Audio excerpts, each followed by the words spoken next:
first clue wasn't the body. It was the silence. A frozen valley in northern Alaska should have been alive. Ravens, foxes, the distant calls of wolves. Instead, there was almost nothing, only the wind. Hours earlier, a GPS collar had sent an alert. A mature caribou had stopped moving. That wasn't unusual. What happened next was, when wildlife biologists reached the location, the carcass was almost gone. Not after days, after only a few hours. The snow was torn apart. Chunks of ice had been thrown aside. Bones had been dragged across the hillside. Yet there were no wolf tracks circling the kill. No sign of a bear. No evidence of a pack. Just one trail. One animal. Moving with absolute confidence. The tracks climbed steep ridges, dropped into frozen riverbeds, then disappeared into terrain where almost nothing larger than a fox should have been traveling alone. The investigators assumed they knew what they were following. They didn't. Camera traps were rushed into the area. Fresh tracks were mapped. Scat samples were collected.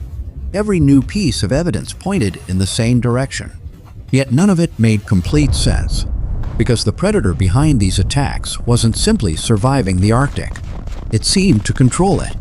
Over the next 24 hours, researchers would document a sequence of hunts, scavenging raids, and confrontations that challenged decades of assumptions about one of the North's most elusive carnivores. Again and again, the same question returned. The answer wasn't strength alone. It wasn't speed. And it certainly wasn't luck. By the end of that single winter day, the team would understand why experienced trappers, park rangers, and biologists all described the wolverine with the same quiet respect. But the discovery that changed the entire investigation was still waiting beyond the next ridge. The valley sat deep inside Alaska's Brooks Range. For most of the year, it belonged to the cold. Winter temperatures fell far below freezing. Snow buried every trail. Ice sealed the rivers. Only the toughest animals remained. Caribou crossed these valleys every season. Arctic foxes searched for scraps. Wolves patrolled the open ground. And somewhere beyond sight, wolverines covered enormous distances alone. They were rarely seen. Even experienced park rangers could spend years without a single close encounter. That was what made the recent reports so unusual. Over the past 3 weeks, conservation officers had documented a string of fresh carcasses. Each looked strangely familiar. The prey varied. A caribou calf, a mountain hare, even the remains of a young musk ox. Yet every site shared the same pattern. The carcasses had been opened with remarkable precision. Large portions had vanished, but much of the meat remained untouched. It didn't resemble the work of wolves. It wasn't typical bear behavior either. At first, researchers assumed several scavengers were feeding at the same locations. The tracks suggested otherwise. Every site was dominated by one unmistakable trail. One wolverine.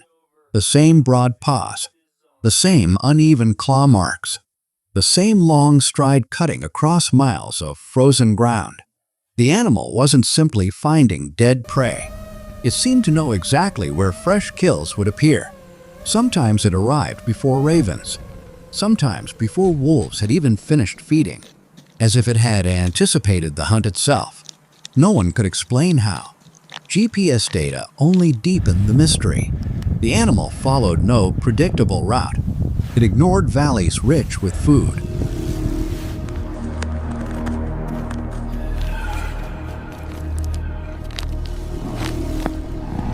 Instead, it repeatedly climbed toward the highest ridges, where almost nothing should have attracted it. Then, just as suddenly, it would descend again. Whatever it was searching for wasn't visible from the ground. And when researchers finally placed cameras along one of those frozen ridgelines, they captured something none of them expected. The first camera activated just before dawn. Not because of movement, because something had blocked the sensor for nearly 30 seconds. When the footage was reviewed, the researchers paused. The wolverine wasn't passing through. It had stopped, completely still. Its head was raised into the wind. not searching, listening. Then it turned, not toward the nearest carcass, not toward the bait station, toward a distant ridgeline nearly 2 miles away. Minutes later, it vanished over the snow. The team checked the GPS collar. The pace changed instantly, from a steady walk to a relentless run. There were no known dens, no fresh carcasses, no signs of other predators. When the researchers arrived hours later, they found only tracks. Fresh wolf tracks. 6 adults, moving together. The wolves had reached the ridge first, but something unusual had happened there. Their trail suddenly split apart. Several animals retreated downhill. One circled toward the trees. The largest male had held his ground, only for a moment. His tracks pivoted sharply, then joined the others in retreat. There was no sign of a fight, no blood, no fur, just one fresh line of wolverine tracks continuing straight through the middle of the abandoned wolf trail. The discovery challenged everything the team expected. Healthy wolf packs rarely surrendered ground without a reason, especially to a solitary animal that weighed a fraction of their size. One biologist proposed a simple explanation. Perhaps the wolves had already eaten. Another believed shifting winds had carried human scent into the area.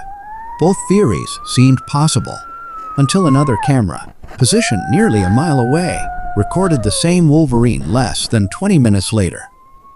It wasn't chasing wolves. It wasn't avoiding them either. It was following a route with remarkable precision, almost as if it had memorized the movements of every predator in the valley. Then the satellite data revealed another pattern, one that had been hiding in plain sight, and it would force the entire investigation in a completely different direction. The satellite records covered nearly 6 months. At first, the movements looked random. Long loops, sharp turns, days of wandering across frozen valleys. But once the locations of every carcass were added to the map, a pattern emerged. The wolverine almost never arrived by chance. It reached feeding sites within hours, sometimes even before the first ravens circled overhead. The timing was too consistent to ignore. Researchers tested the obvious theories. Perhaps it was following wolf scent. Perhaps it was tracking migrating caribou. Perhaps it simply knew the landscape better than anything else. None of those explanations fit every case. Then a park ranger noticed something unexpected. Many of the routes passed along high ridgelines, places with almost no prey, places exposed to relentless Arctic winds. At first, those ridges seemed like the hardest path. Then the weather data was compared. The strongest winds swept scent across entire valleys. From those elevated ridges, the wolverine could detect smells drifting for miles. Fresh blood, a struggling animal, even the remains of a distant kill. It wasn't wandering at all. It was building an invisible map from the air itself. That discovery explained how it found food so quickly. But it failed to answer an even bigger question. Why did wolves keep abandoning their kills? The answer came 3 days later. Another camera captured a fresh moose carcass.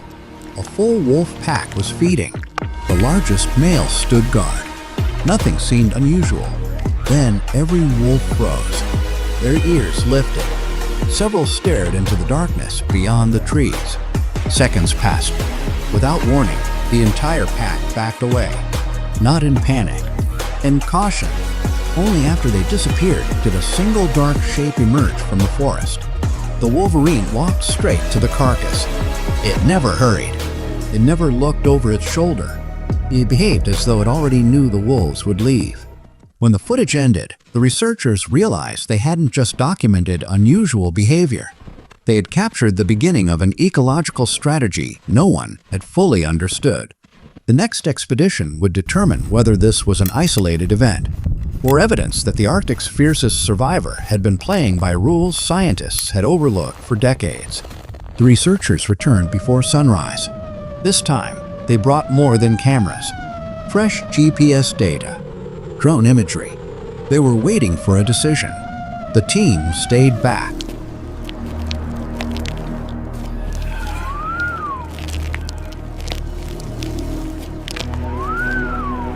The wolves fed quickly. Nothing was visible. Yet the entire pack became restless because they recognized what was coming. It didn't charge. It didn't threaten. Its thick winter coat made it appear larger than it was. Its tail stood high. Its pace never changed. The wolves watched from a distance. The footage surprised everyone. The Wolverine wasn't defeating wolves through strength. Reputation. The researchers finally understood what had looked impossible. It was exploiting a rule every Arctic carnivore had learned. Survive today. Avoid unnecessary injury. That strategy allowed a 40-pound scavenger to steal meals from predators several times its size. But just as the investigation seemed complete, one final discovery changed the story again. It wasn't full. And what waited there would explain why this single day had been so carefully planned from the very beginning. The signal ended beneath a shelf of broken rock, hidden from almost everything. The researchers climbed carefully. Not just one set, several, different sizes. Inside, they found the answer. The Wolverine had not been gathering food for itself alone. It had been feeding a litter of young kits, pieces of frozen caribou, even bones carried from kills made days earlier. Suddenly, the previous 24 hours made sense. Every decision had served a purpose. The high ridges, the endless patrols, the hurried trips away from fresh carcasses. The adult wasn't collecting trophies. It was racing against time. In one of the harshest environments on Earth, every successful meal meant another day of survival for the next generation. The pattern never changed. It relied on remarkable endurance, an exceptional sense of smell, an intimate knowledge of the landscape, and a reputation built over countless encounters that other predators had learned to respect. It wasn't the fastest, but it understood one lesson better than almost any other Arctic animal. To scavengers, it was a rival. To the fragile Arctic ecosystem, it was both cleaner and opportunist, ensuring that little of a hard-earned kill went to waste. Long after the cameras were removed, fresh tracks continued to appear across the frozen valleys, usually alone, always purposeful. Quiet reminders that one of nature's toughest survivors was still making its rounds. Most people will never see a wolverine in the wild, but if they notice a silent valley, abandoned wolf tracks, and a single trail disappearing over the next frozen ridge, they may already know who passed through. And if stories like this help you see the natural world a little differently, there's always another mystery waiting just beyond the next expedition.